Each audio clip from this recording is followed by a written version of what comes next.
Yes, ikaze nanone nshuti bakunzi bacu hano kuri Ibako Media TV. Reka nizere ko muguwe neza, nizere ko muryohewe n'ibihe aho muherereye mu bice bigiye bitandukanye. Ikaze muri aya makuru yo muri iki gitondo cyo kuri uyu wa kane tariki 7 Gicurasi 2026 na makuru tugiye kwibanda ku ngingo z'ingenzi zikurikira. Turebera hamwe resulta nyuma y'imirwano ikomeye yahanganishije M23 n'igisirikare cya Republika Demokarasi ya Kongo FARDC n'abambari bacyo barimo Wazalendo, FDLR n'abacancuro barwaniye cyane muri axe za Kabunambo ahari muri teritwari ya Uvira. Uko byaje kurangira nyuma y'ubushotoranyi bwa coalition ndaje mbabwire ubaka kanya barira ayo kwarika. Hanyuma tunyerukira muri teritwari ya Karehe turebere hamwe ng'imirwano y'ubuye tushunguti imwe muri mu miji ikomeye cyane cyangwa se imwe muri centres zikomeye cyane hariya muri teritwari ya Karehe ni muri Kivu y'Amajyepfo.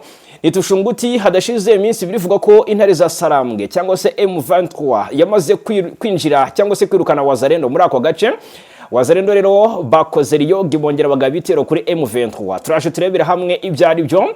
Ubwoba ni bwose muri aka gace nyuma yuko impunzi zahungiye muri Warikare ziturutse hano Ikarehe by'umwihariko zikarekeza mu bice bya Walo Rwanda n'ubu ntiziratahuka. Isasura cyavuze ubuhuha muri Tushunguti aha ni muri Gupema ya Ziraro. Turaje tubikomozeho.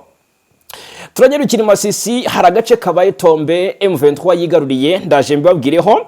Hanyuma andi makuru tuza kuba turebera hamwe na makuru aturuka Kinshasa. Biravugwa neza ko ikicaro cy'ishyaka PPRD rya Joseph Kabila cyatwitswe. Hafashwe imyanzuro ikomeye cyane. Guverinoma Kinshasa iri gukora icyo nakwita marorerwa cyangwa se iri guhigisha uruhindu Joseph Kabila n'abambari be. Turabikomozaho. Ndabwira ibiko mu itangazo ihuriro ryashinzwe na Joseph Kabila Sufora RDC ryashyize hanze ryamagana ibihano bya Amerika kuri Joseph Kabila ribyita ibidafite ishingiro. Iyi nayo ni inkuru tuza kuva imuzini muzingo. Ndabwira ko hari byatangajwe na Perezida wa Repubulika ya Kongo Denis Sassou Nguesso, iyi ni Kongo Brazzaville, yashimangiye ko atazafata na rimwe uruhande hagati y'u Rwanda na Repubulika Demokarasi ya Kongo. Hari byinshi yatangaje tugiye ko tugarukaho muri aya makuru gatanu kuri gatanu. Munyemerere mbabwire ku ruzinduko rwa Perezida Kagame watangiye uruzinduko rw'iminsi 2 muri Botswana hariya Igaborone. N'uruzinduko rero rwabanjijwe n'ibiganiro hagati y'abaminisitiri b'ububanyi n'amahanga b'ibihugu byombi. Turaje turebera hamwe intego nyamukuru y'uru ruzinduko gatanu ku kandi. Turanyarukira mu gihugu cy'abaturanyi cya Uganda turebera hamwe inkuru iturukayo. Umukwabo wakozwe ndetse wasizatahuwe intwaro ndetse n'ibikoresho bya gisirikare byinshi hano mu mujyi wa Kampala ni murwa mukuru wa Uganda. Hanyuma turebera hamwe amakuru aturuka muri Uganda menshi agiye atandukanye. Tunakomoze kuri inkuru ivuga ku ndishyi Uganda yagombaga kohereza cyangwa se biragaragara ko Kongo yagaragaje inyerezwa rikomeye ry'indishyi yahawe n'igihugu cya Uganda. Ni indishyi y'ibijyanye n'ibiki ibyo byose turaje tubigarukeho. Hanyuma ariko ikindi tuza kwa turebera hamwe muri Uganda ni inkuru mbi cyane y'uyu mugore wagaburiye umwana inshinge 46. Bavandimwe ni inkuru iteye agahinda cyane igaragaza uburyo rwose hari abantu batakigira ubumuntu muri ubu buzima. Hanyuma turagaruka mu Rwanda gato mbabwire ko urukiko rwanzuye ko mu by'ukuri cyangwa se urukiko rwanzuye ko uwitwa Karasira Aimable afungurwa. Kuri uyu wa gatatu uyu Karasira Aimable yafunguwe byari ku wa gatatu tariki 6 z'ukwa gatanu.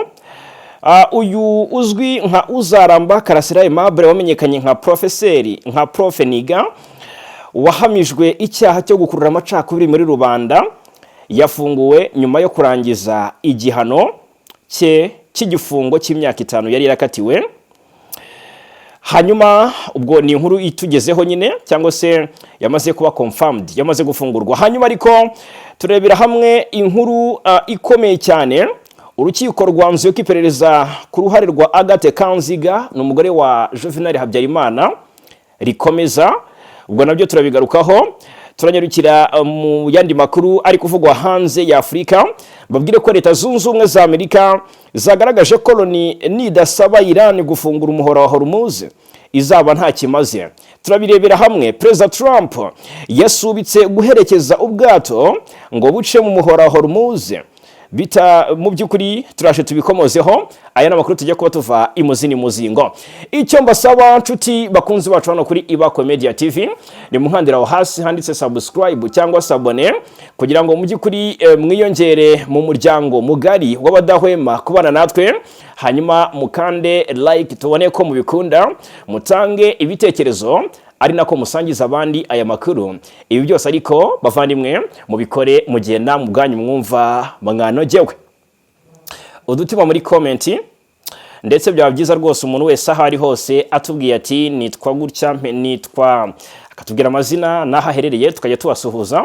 Nabyo byaba ari byiza cyane kabisa, kugira ngo tugende turushaho no kumenyana. Ngira ngo murabibona ko twashyizeho na nimero, abafite ibitekerezo bashaka gutanga inbox baduhamagara cyangwa se bakatwandikira, mu by'ukuri tukabaha rugari namwe mukaduha ibitekerezo, birumvikana cyane. Hanyuma reka mpere ku mirwano muri teritwari ya Uvira, ahari muri Kivu y'Amajyepfo abavandimwe rwahinanye. Ku munsi w'ejo twavuze imirwano Uvira yari iherutse byibuze muri Werurwe, hagati muri Werurwe nibwo imirwano yari iherutse muri ino teritwari ya Uvira yo muri Kivu y'Amajyepfo igenzurwa n'igisirikare cya Kongo, ariko ugasanga imisozi yunamiye Uvira irimo M23.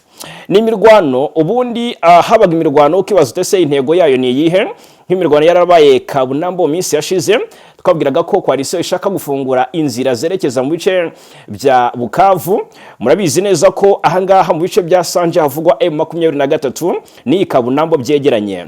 Iyi ni route nationale nimero 5, umuhanda uva za Kamanyola werekeza muri teritwari ya Uvira. Aha ni muri Kivu y'Amajyepfo, Kamanyola, Hazaruberizi, Sange, Runingu, Ruvungi, Kiriba, Kavimvira, Kalundu werekeza Uvira. Ariko imirwano yabaye ahangaha muri Uvira ntabwo yigeze mu by'ukuri wavuga ngo intego nyamukuru. Umbajije ngo intego nyamukuru y'imirwano yari iyihe, nkubwiye ko nyizi naba ndi kure y'ukuri, kubera ko ni imirwano yari nakomeye yamaze n'umwanya, yasize abazalendo basize ubuzima ku bwinshi muri iyi mirwano. Ni imirwano yibanze cyane muri axe za Kigoro ndetse n'ahitwa ngo ni Kigurwe ndetse na Kabunambo. Iyi Kabunambo ni muri kilometero 26 ugana mu mujyi wa Uvira, uri kugenzurwa igisirikare cya leta ya Kongo. Iyi ntambara yasize abagera kuri 5 bakomeretse b'abazalendo, ndetse ni wumva ko byemejwe mu by'ukuri na banyirabyo, ujya wumva ko barenze umubare urenze nguwo. Ni abagera kuri 3 bahasize ubuzima b'abazalendo, ndetse n'umva byemezwa na banyirabyo, wumve ko ari ibintu bikomeye cyane, barenga mirongo. Hanyuma ariko bikagaragara ko ni imirwano ishobora kuba yafatiwemo n'amatekwa tutamenye ngo ni zingahe. Ikindi kiri kuvugwa ahangaha ni uko umutekano ukiri muke, kandi ubwo bukimeze nabi cyangwa se bukiri bwose ku baturage bahariya muri biriya bice.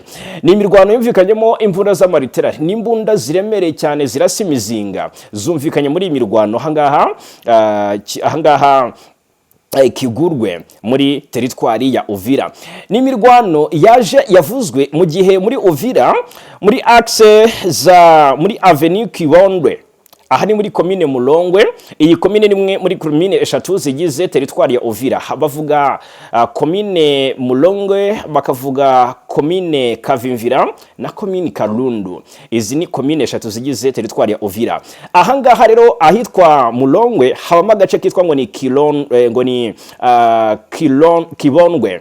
Aka gace amakuru akavuga ko humvikanyemo ikitwa imirwano ikomeye itamaze umwanya, ariko yatewe abaturage, ariko byaje gusobanuka neza nyuma yuko abenshi barafite impungenge z'uko ari uko M23 yaba yadivansinze, bibaza batesi turutse he cyangwa se bigenze bite. Ariko twaje kumenya neza ko ari ugusubiranamo hagati y'abazalendo, abarwanyi b'abazalendo. Bivugwa ko abari bayobowe n'uwitwa ngo ni General Autoproclamé witwa ngo ni Fieka Duyi ndetse na Mutanga. Ibi rero nibo barasanye hagati yabo bombi, bapfe bisahurana bavandimwe. Abangaba bo ibyabo bihora ari bitangaza, bihora ari akamaramaza. Hanyuma reka tuve muri Uvira tugaruke gato mu bice bya teritwari ya Karehe. Aha naho ni muri Kivu y'Amajyepfo, ahitwa Tushunguti. Turebera hamwe uko situation imeze magingaya. Iyi Tushunguti iminsi 2 ishize twabwiye ko yabaye tombe ifashwe na M23. ariko ku munsi w'ejo kwa gatatu hongeye kumvikana imirwano ikomeye. Tushunguti ni umujyi ufatwa nka mu by'ukuri nk'umujyi cyangwa se ni centre y'ingenzi cyane muri groupement ya Ziraro, ni nayo capitale. Ejo bundi M23 yarayifashe, ejo bundi kuwa mbere twabivuzeho, imaze kwigarurira Tushunguti, abarwanya bamaze kwinjira Tushunguti, abaturage bahungiye Walowa Rwanda muri Warikare, coalition zihunga, abazalendo biruka kibunamo amaguru, ariko ntabwo bari bahunze cyangwa se bayamanitse, ahubwo baragiye gukora rioge. Bongeye kwa advancing ari kuri M23 bagaba ibitero, M23 rwose ihita ibibroka neza cyane. Amakuru agaragaza ko rwose intare za Sarambwe zihagazeho guma, ndetse ko Tushunguti nta gikuba kigeze gicika mu kugabwaho ibitero kwa M23 rwose ngo byagenze neza. M23 yabyitwayemo kigabo, isubiza inyuma cyangwa se bloka aduyi, mu by'ukuri birangira nta kigezweho. Muri teritwari ya Masisi havuzwe agace kitwa Remeka. Aka gace na kamwe mu duce tw'ingenzi cyane two muri teritwari, nako bivuga ko kigaruro na M23. Iyi nayo ni inkuru ivuga tombe ku ruhande rwa M23. Havuzwe kandi igisa nk'aho ari raporo y'umuryango Amnesty International yaje isa nk'igaragaza ibikorwa bya coalition mu by'ukuri byibanda cyane ku kurwanya M23, nyamara atari yiteje ikibazo. Ahangaha Amnesty yo noneho yaje uvuga ko hakabaye harebwa kuri ADF na RU ikorera mu mashyamba ya Ituri ndetse na za Beni, bavuga ko rwose ubwicanyi bukorerwa abasivile bukwiye kuba mu by'ukuri nabwo buhagarikwa. Izi ngabo umuhate zikira mu kurwanya M23 zikanawushyira mu kurwanya uyu mutwe wa Allied Democratic Force, bijyanye n'uburyo raporo zigaragaza ko abaturage bakomeje kwicwa ku bwinshi muri teritwari mu ntara ya Ituri. Ahangaha rero bikavugwa neza ko ni raporo yasohotse ku munsi wo kuwa kabiri tariki 5 Gicurasi, yiswe ngo sinari narigeze mbona. Umwe rwose mu banditse ibikubiye muri iyi raporo avuga ati sinari narigeze mbona imirambo myinshi gutya. Ni imirambo mu by'ukuri yabishwe n'ibitero bikomeye bya ADF hariya mu bice bya Ituri. Bigaragara ko FARDC buryo yirengagiza nkana akababaro k'abaturage bahariya mu bice ADF yazonze, igashyira imbaraga igashora amafaranga mu kugura ibikoresho byo kurasa kuri M23 mu bice igenzura. Rwose ibi ngo ni nko gusesagura, kubera ko aho ikibazo kiri kandi abaturage bicwa cyane ni ibice ADF n'izi za Kodeko ziherereyemo. Nibikubiye mu bitangazwa na Amnesty International. Atunyarukire ikinshasa. Mu by'ukuri umujinya ukomeje kuba mwinshi ndetse ukomeje kwiyongera muri societe civile yo muri Congo, nyuma y'itwikwa ry'ikicaro cy'ishyaka ry'abatavuga rumwe cy'ishyaka ry'abaturage riharanira kwiyubaka bya demokarasi, ni PPRD. Ni ishyaka ryohoze ari perezida wa Congo Joseph Kabila Kabange hariya ikinshasa. Kuwa kabiri rero tariki 5 hari abanyamakuru b'ikinyamakuru Radio Okapi basuye aho hantu cyangwa se inyubako iyi PPRD ikoreramo, ngo bibonera ibimenyetso simusiga bigaragaza by'umwihariko bigaragaza inyubako irimo iki cyicaro cy'ishyaka rya PPRD giherereye ahitwa ngo ni Boulevard ya Sendwe muri mu karere ka Kalamu.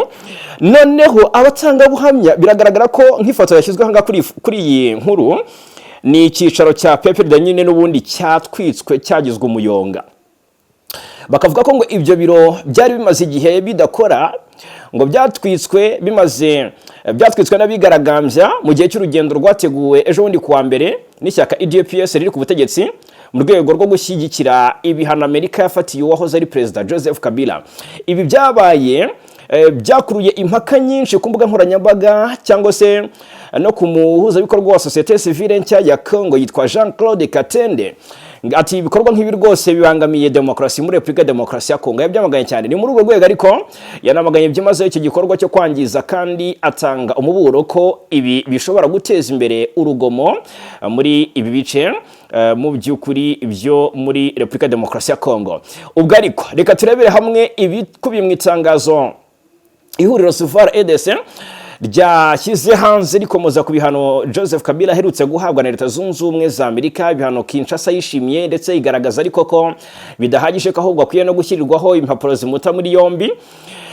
Mu by'ukuri ni muri iki gihugu cya Kongo Repubulika ya Demokarasi ya Kongo ikomeje kurangwa n'ubushyamirane ndetse n'igitutu mpuzamahanga, ndetse ihuriro Suvar RDC icyo ryatangaje ku kwishimira kwa Kongo ibi bihano Amerika yafatiye Kabila ndetse n'ibihano nyirizina Kabila yafatiwe.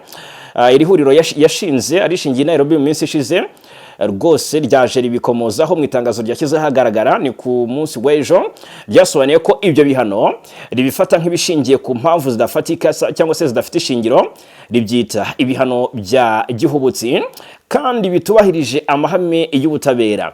Muri iryo tangazo kandi mu by'ukuri ryagaragaje kandi ko ibyemezo byafashwe na Amerika bishobora kurushaho gukongeza umwuka mubi muri politiki ya Kongo aho kuwugabanya murambabarira. Donc ibi byemezo byafashwe bishobora gukomeza umwuka mubi bikawukongeza cyane, ugafata indi ntera aho kuwugabanya. Suvora RDC ivuga ko Joseph Kabila nk'umunyapolitiki wigize cyangwa se wagize uruhare rukomeye mu miyoborere y'igihugu mu myaka hafi 18 akwiye guhabwa uburenganzira bwo kwisobanura no kuburana mu mucyo, aho gufatirwa ibihano bidaciye mu nzira zemewe n'amategeko mpuzamahanga. Iri huriro kandi rigashimangira ko ibihano nk'ibi bishobora gufatwa nk'uburyo bwo kwivanga mu bibazo by'imbere mu gihugu. Ku rundi ruhande, ibihano bya Amerika bikunze gushyirwaho hagamijwe guhana abantu cyangwa se inzego zishinjwa kugira uruhare mu guhungabanya demokarasi, ihohoterwa ry'uburenganzira bwa muntu cyangwa se ibikorwa bya ruswa. Nubwo impamvu nyirizina z'ibihano zitavugwaho rumwe n'impande zose, abasesenguzi ba politike bo baragaragaza ko bishobora kuba bifitanye isano n'uruhare rwa Kabila mu bibazo by'umutekano n'imiyoborere mu byagiye bivugwa kuri Kabila mu burasirazuba bwa Kongo, gushyigikira AFC M23 ngo kuba imyaka yose yayoboye igihugu cya Kongo yarakoreraga mu nyungu z'u Rwanda. Na uzembara noneho bikinshasa batangiye kuvuga ko ngo ni n'umuhungu wa Perezida Kagame, ngo urebye amazuru ye ukareba n'aya Kagame ngo bafitanye isano. Ngo barebye rwose kabitegereza urabona ko bafitanye isano. Ni byinshi biri kugenda bivugwa kuri Joseph Kabila, yiswe umunyarwanda kenshi, yakatiwe igihano cy'urupfu. Donc ubu Kabila ni igicibwa ku ruhande rwa guverinoma Kinshasa, ari mu matwara ya M23 rero kuba ari mu bice nka Goma ahafite n'inyubako rwose. Abo ku ruhande rwa guverinoma Kinshasa avuga ko mu by'ukuri nta kindi bivuze uretse ko afitanye imikoranire na AFC M23, ndetse nawe ariko ibimenyetso simusiga by'uko akorana na M23 agiye bigaragaza ubwo yagaragaraga ari mu bice byahariye muri Kivu y'Amajyaruguru nka hariya Rumangabo yagiye gusura ingabo za M23. Twabigarutseho kugaragara kumwe n'abayobozi nka Corneille Nanga, coordinateur wa AFC ba Bertrand Bisimwa, twagiye tubigarukaho, ndetse n'imvugo ze zigaragaza ko adashyigikiye Tshisekedi zisa nkaho rwose nizigenda zitangazwa n'abayobozi ba M23 nk'intego nyamukuru mu by'ukuri y'abahagurukije bashaka gukuraho banenga ubutegetsi bwa Tshisekedi bw'igitugu, ruswa ikene wabo no kwikubira imitungo y'igihugu. Hanyuma reka tuve kuri iyo nkuru tugaruke nanone kubitangazwa na Denis Sassou Nguesso, Perezida wa Repubulika ya Kongo Brazzaville, igihugu kiba gituje cyane rwose utakumva ibibazo byinshi by'umutekano muke. Nawe rero yarategerejweho byinshi cyangwa se reaction ye kuri intambara mu burasirazuba bwa Kongo. Murabizi ko ni igihugu gituranye na Repubulika ya Demokarasi ya Kongo. Abenshi bibaza impamvu kidashyigikira Kongo mu ntambara gihanganyemo na M23, nyamara ibihugu by'ibituranyi nk'u Burundi bishyize imbere gushyigikira Kongo, Tanzania n'ibindi. Perezida wa Repubulika ya Kongo Denis Sassou Nguesso rero we yashimangiye ko rwose atazafata uruhande na ruto mu bibazo biri hagati y'u Rwanda na Repubulika ya Demokarasi ya Kongo. Murabizi ko ibibazo by'umurasirazuba bwa Kongo ibishinja u Rwanda. Ubwo rero ni nayo mpamvu uyu Sassou Nguesso yabivuzeho. Hanyuma ni mu kiganiro na Bright Africa cyasohotse ku munsi w'ejo, Perezida Denis Sassou Nguesso yavuze ko cyangwa se yatangaje ko u Rwanda na Kongo ari inshuti za Kongo kandi ko abayobozi babyo ari abavandimwe be. Ati byombi ni ibihugu by'inshuti, abayobozi b'ibihugu byombi ni abavandimwe banjye kandi nzakomeza gusigasira umubano mwiza uri hagati yacu, bombi tuvugana twisanzuye. Hanyuma Nguesso yavuze ko ubwo Perezida Paul Kagame na Felix Antoine Tshisekedi wa Repubulika ya Demokarasi ya Kongo bitabiraga umuhango w'irahira rye wabaye tariki 16 Mata 2026, yaganiriye nabo bemeranya gukora ibishoboka kugira ngo amahoro aboneke mu karere. Ati wabonye ko natumiye Perezida Tshisekedi na Perezida Kagame mu irahira ryanjye, bombi baraje navuganye nabo kandi tuzakora ibishoboka byose kugira ngo tugarure amahoro kubera ko dukeneye amahoro n'umutekano muri aka karere ka Afurika yo hagati. Ni umubano w'u Rwanda na Kongo wazambye mu mpera za 2022 biturutse ku rugamba rwatangijwe n'umutwe twaje inkora M23 ugenzura ibice byinshi byo muri Kivu y'Amajyaruguru n'iy'Amajyepfo. Ibi bihugu byombi rero bikomeje ibiganiro bigamije gukemura amakimbirane bifitanye ndetse bifashijwemo na Leta Zunze Ubumwe za Amerika. Muri Kamena 2025 twabigarutseho ibihugu byombi byagiranye amasezerano y'amahoro mu kuboza byongera ay'ubufatanye mu rwego rw'ubukungu, twagiye tubigarukaho. Ibi biganiro bihuriza abahagarariye u Rwanda na Kongo i Washington muri Leta Zunze Ubumwe za Amerika bishyigikiwe n'umuryango wa Afurika yunze ubumwe AU cyangwa se African Union na Leta ya Katari yashoboye guhuriza Perezida Kagame i Doha na Perezida Tshisekedi muri Werurwe 2025. Muri Gashyantare umwaka ushize, Perezida Denis Sassou Nguesso yatangaje ko ibiganiro byonyine ari byo byakemura ikibazo kiri hagati y'u Rwanda na Kongo, mu gihe ibihano byo byatuma gikomeza gukurura cyangwa se iki kibazo gikomeza gukururuka. Ati mu gihe cy'amakimbirane buri ruhande rugaragaza ikibazo cyarwo, ariko dutekereza ko icyiza ari ugutangiza ibiganiro mu buryo bumwe cyangwa ubundi. Nta kibazo na kimwe ibihano ntibyigeze bikemura. Ati nta kibazo na kimwe rwose ibihano byigeze bikemura amateka. Noneho Perezida Denis Sassou Nguesso yatanze ubutumwa ubwo ibihugu by'i Burayi byari bigikomeje gukangisha u Rwanda kurufatira ibihano birushinja gufasha ihuriro AFC/M23. ni ibirego u Rwanda rwateye twatsi kenshi. Hari n'ibihugu rwose byacanye umubano n'u Rwanda birimo n'Ububiligi kubera iki kibazo. Ibihugu rero byirengagije ikibazo u Rwanda rumaze igihe kinini rugaragaza cy'umutwe w'iterabwoba wa FDLR ukorera muri Burasirazuba bwa Kongo unafashwa n'ubutegetsi bw'i Kinshasa, basangiye umugambi wo kuzatera u Rwanda ngo bagakuraho ubutegetsi buriho. Ibi byose rero twagiye tunabigarukaho.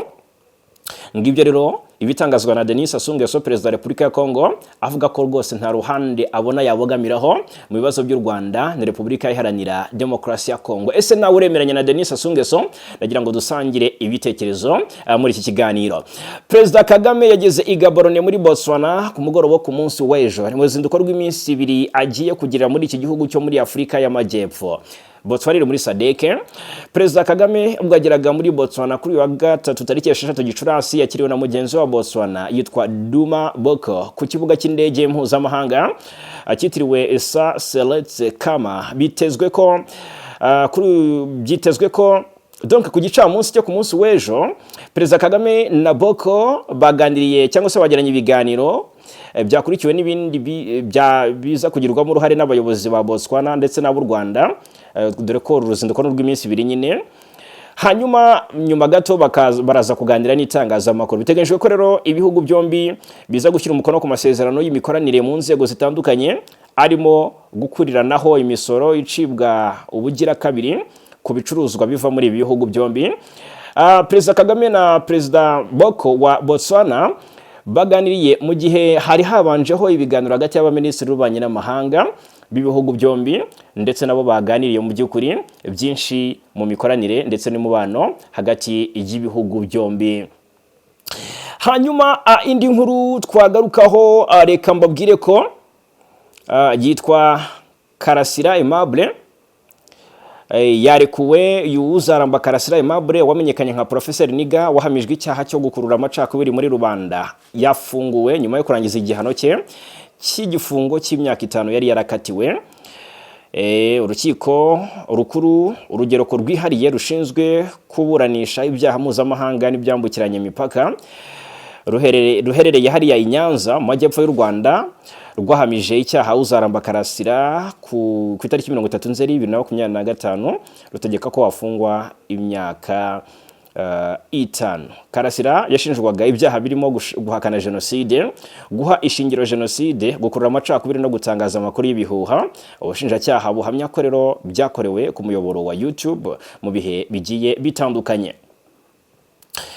Indi nkuru twagarukaho, urukiko rw'ubujurire rwa Paris mu Bufaransa rwasabye ko hakomeza iperereza ku ruhare umugore wa Habyarimana Juvenal Agathe Kanziga akekwaho muri jenoside yakorewe abatutsi muri Mata 1994 no mu itegurwa ryayo. Umwe mu banyamategeko bunganira abaregera indishyi mu manza za jenoside zibera mu Bufaransa, Maître Gisagara Richard, yatangaje ko umwanzuro w'urukiko ari inkuru nziza ndetse rwose yo kwishimirwa. Yongera ko Kanziga atazacika ubutabera. Muri ubutumwa Maître Gisagara yatangarije ku rubuga rwa X Twitter, yagize ati ntazacika ubutabera. Uyu mwanzuro wafashwe tariki ya 6 Gicurasi utesha agaciro wari wafashwe n'abacamanza bo mu rwego rw'iperereza tariki 21 Kanama umwaka ushize wo guhagarika iri perereza ryatangiye mu mwaka 2008. Bari basobanuye cyangwa se basobanuye ko ngo nta bimenyetso bihagije bigaragaza ko yagize uruhare muri jenoside. Ubwo rero ishami ry'ubushinjacyaha bw'Ubufaransa rishinzwe kurwanya ibyaha by'iterabwoba PNAT cyangwa se PNAT ari naryo ryahawe ububasha bwo gukurikirana ibyaha bya jenoside ryateye utwatsi uyu mwanzuro rigaragaza ko hari ibimenyetso n'ubuhamya byirengagijwe riboneraho gusaba ko byakwitabwaho. Imiryango iharanira uburenganzira iharanira inyungu z'abaregera indishyi mu manza za jenoside mu mwaka wa 2008 yatanze ikirego mu Bufaransa isaba ko Kanziga w'imyaka 83 y'amavuko akorwaho iperereza ku ruhare akekwaho mu byaha bya jenoside n'ibyibasiye inyoko muntu. Muri Gashyantare 2022 abacamanza bafashe icyemezo cyo gufunga iyo dosiye bagaragaza ko nta bimenyetso bifatika bigaragaza ko yaba yaragize uruhare muri jenoside no mu byaha byibasiye inyoko muntu.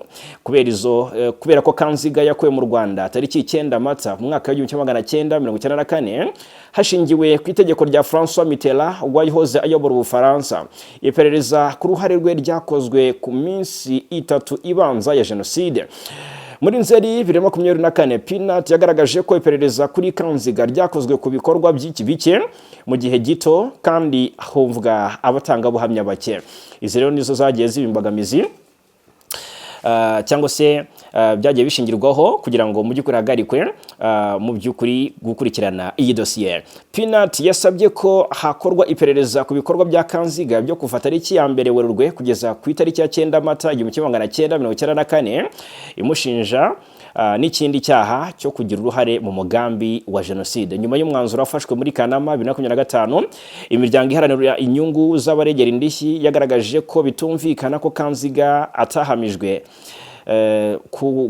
cyangwa se atahamijwe kuba mu kazu kari kagizwe n'abo muryango wa Habyarimana n'inshuti za hafi bateguye jenoside yakorewe abatutsi muri Mata 1994 kandi ibimenyetso bihamya ko yakabagamo. Iyi miryango rero yagaragaje ko abacamanza bashingiye kuri uyu mwanzuro cyangwa se bashingiye kuri uyu mwanzuro ku buhamya bwatanzwe n'abantu batavugwaho rumwe barimo Gaspard Musabyimana wafashwe n'inzobere kandi bizwi ko yari umuyobozi bwa RTLM, kimwe mu bitangazamakuru rutwitsi byabayeho mu mateka y'u Rwanda. Musabyimana kandi yagaragajwe nk'umuntu washyigikiraga ibikorwa byo guhakana jenoside kenshi akanashyigikira ubutegetsi bwa Perezida Habyarimana binyuze mu icapiro yashinze mu gihugu cy'Ububiligi. Hanyuma hakurya y'inyanja ngari nimyemerere mbabwire ko Leta Zunze Ubumwe za Amerika zagaragaje ko umuryango w'abibumbye nudasaba Iran guhagarika ibikorwa byo gufunga umuhora wa Hormuz unyuramo ubwato bwinshi butwara ibikomoka kuri peteroli uzafatwa nk'utagira akamaro. Amerika na Israel byashoje intambara kuri Iran tariki 28 Gashyantare 2026 nayo ihitamo gufunga uyu muhora nk'uburyo bwo kubiteza mu by'ukuri umuryango mpuzamahanga kugira ngo ubishyireho igitutu bihagarike kurasa i Tehran. Perezida Donald Trump wa Amerika yavuze ko ingabo z'abanyamerika zigiye kujya ziyobora ubwato bunyura muri Hormuz kugira ngo butaraswa n'ingabo za Iran binyuze mu bikorwa yise Project Freedom, ariko yatangaje ko bigiye guhagarara nyuma y'umunsi bitangiye kugira ngo ibiganiro by'amahoro bigende neza.